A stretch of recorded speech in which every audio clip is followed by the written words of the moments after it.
Voters in Ukraine are heading to the polls on Sunday in that country's parliamentary elections.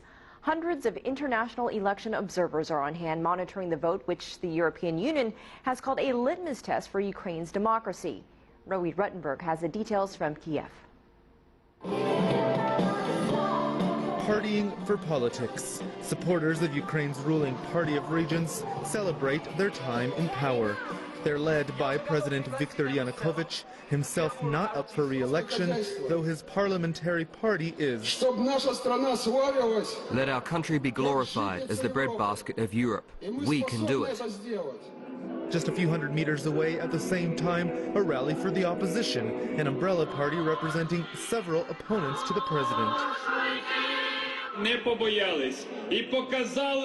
There are people who are not afraid and have shown our political opponents, the Party of Regions, that the motherland, freedom and the Ukrainian people is what Ukraine is all about.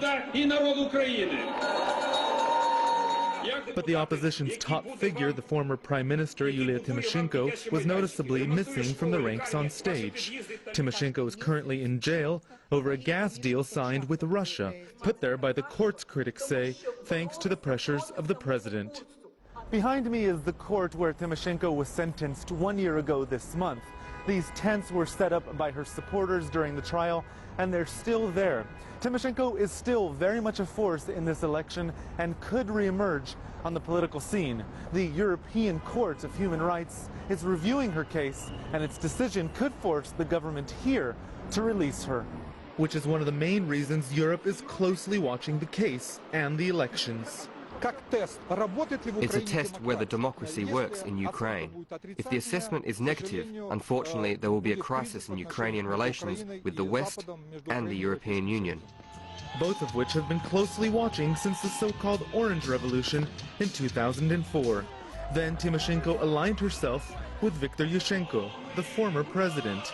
Both lost in 2010 to the current president, who critics say is now trying to prevent Tymoshenko from replacing him in 2015, when that powerful slot is up for a vote. For that, President Yanukovych needs to keep his majority in the parliament.